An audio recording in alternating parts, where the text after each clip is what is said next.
So we're going to go over what you do if you have a burn mark.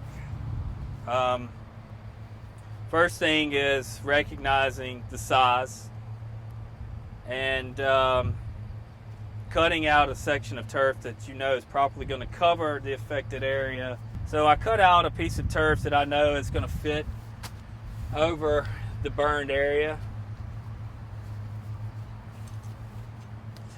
Now, once I've got the piece ready and I know the size, I'm going to remove the infill from the turf so that I can make a clean cut and remove the burned, melted area. Now, when you're making these cuts, you want to try and keep it as straight as possible, because you know that whatever cut you make, you're going to have to follow that. So you want to try to make it as straight as possible. Now you've got your turf here that isn't damaged, that you're taking out. So obviously you want to try and do the least amount of damage and remove the smallest area that you can, but that still allows you to work. You know, if it's a cigar burn, you're not just going to try and trace out the size of the cigar burn. That would actually make it harder to repair. So you go a little bit outside of your area, and it also will help you make sure that you've gotten everything fixed. The last thing you want to do is put a patch in and see that you missed a spot.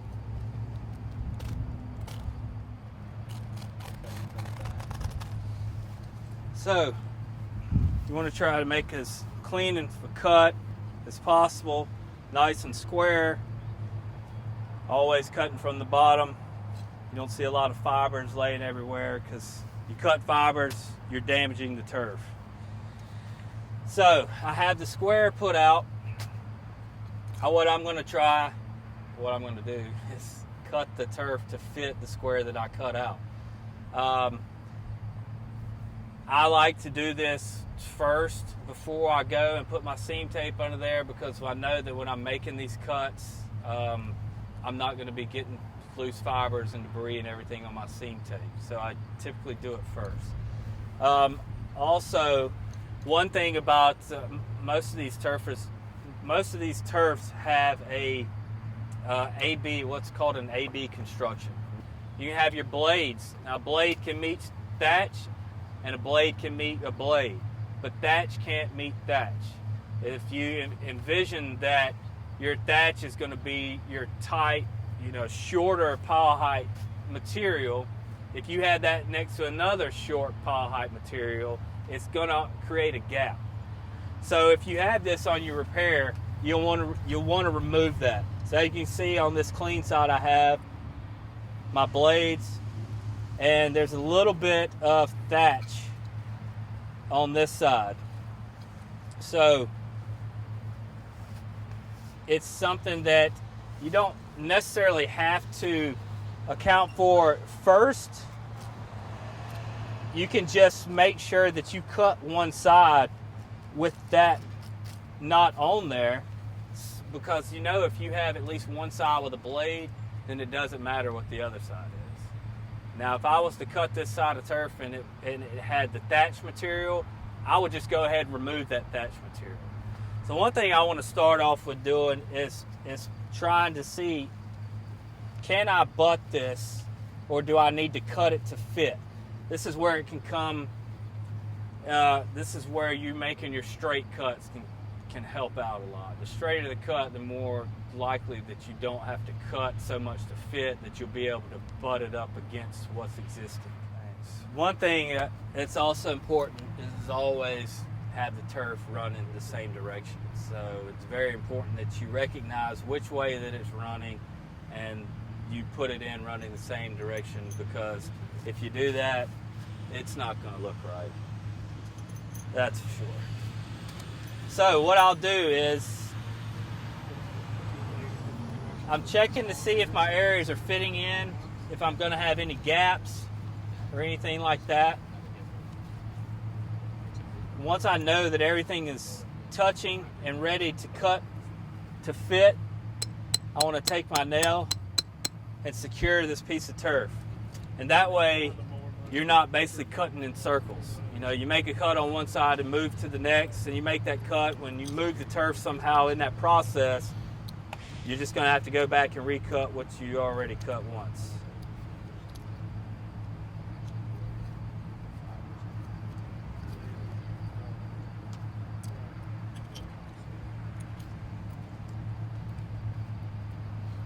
So when you have a square cutout like this, you've now got two head seams. It's going to be here and here, your front and back, and two of your side seams that are normal. So it's always easier to cut the turf that you have to the clean side. If you're trying to cut a piece to fit this side, which would be what I keep referring to as my dirty side, you can't really see what you're cutting to. Whereas when you're cutting to the clean side, you see the backing, you see the line, that's your target, what you're cutting to. It's a lot easier to cut that way. So what I do is I put pressure down on the piece of turf that I have turned up, and when you are making a cut with your knife, you're basically only cutting with that triangle, the one corner right there. You don't want to dig it in. The farther your blade goes in there, the more fibers you're risking to cut. If you go in and you're cutting fibers, then basically what you did was just pointless, because you caused damage to the turf as well by making your cut. So by putting pressure down on the turf and kind of pressing it up to the designated cut area, which is what's existing, that's where I know that I want to make my cut. So by just using the corner of my knife blade, and you want to kind of just fold it in to fit. Now, this is something that you'll kind of just, obviously you'll get better at with working with the turf, but just take your time with it. Double check your cuts.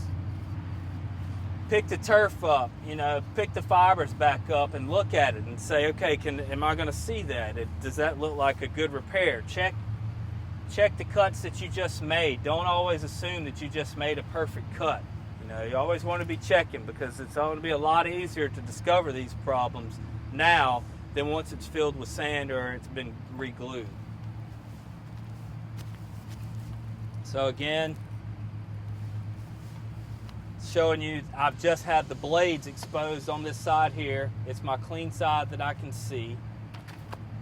So being that this side right here is my blades, I don't have to worry about what I cut this side at, because a blade can meet a blade and thatch can meet a blade. So regardless, I don't have to worry about that. Had I turned this up and that was the thatch layer going down this line here, I would have cut that thatch layer out, because then it would have, because this piece coming in, I can't change. It is what it is.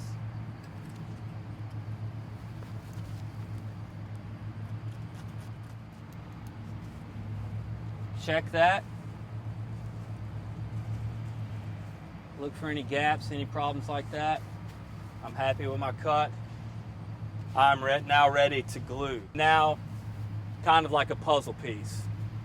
What I'll do now is I'll remove the nail, take my patch out, and now I'm ready to put in my seam tape and get ready.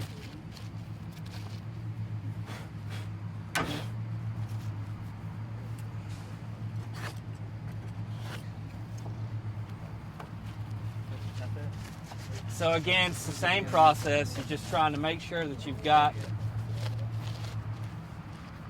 enough coverage. Cut that longer. Good 3 to 4 inches on each side.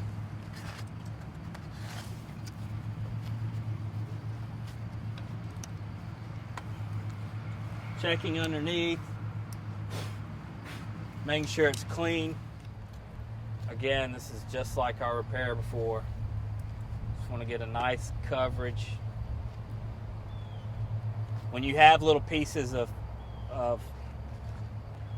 tape, amongst others, you can try and get a little glue stuck up under the tape to kind of hold them in place.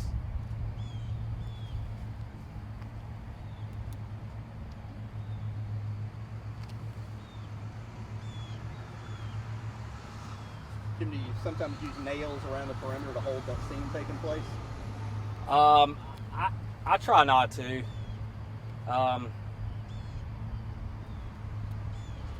You know, the least damage that I can do when I'm repairing, the better. You know, nails to me are just best for the perimeter. Now, Jim, you're covering the whole area right there with adhesive. On the larger repairs, do you just do the seams? Yeah, I just do the seams on a larger area. I mean, for sure, when you're doing a larger area, you don't have to get, you know, as much coverage as that.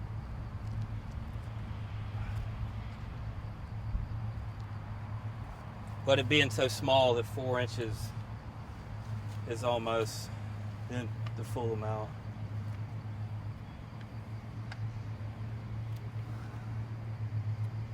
So now I have my patch piece, and this is where working the dirty and clean sides come into play. So as you can see, this back end here is my dirty edge. So I want to fit that in first, just like a puzzle piece, with trying to keep as much of the fibers out as possible. So then I'm just kind of fitting it in, holding everything up. Again, you're going to get some glue on the fibers slightly, but it's just part of it. Just kind of fit that in, check everything. You know, I like to pinch together the fibers to make sure it's, you know, looking okay, that you're not going to see the seam. And you always know that if you lose the seam and you can't find it, you did a good job. Mm-hmm.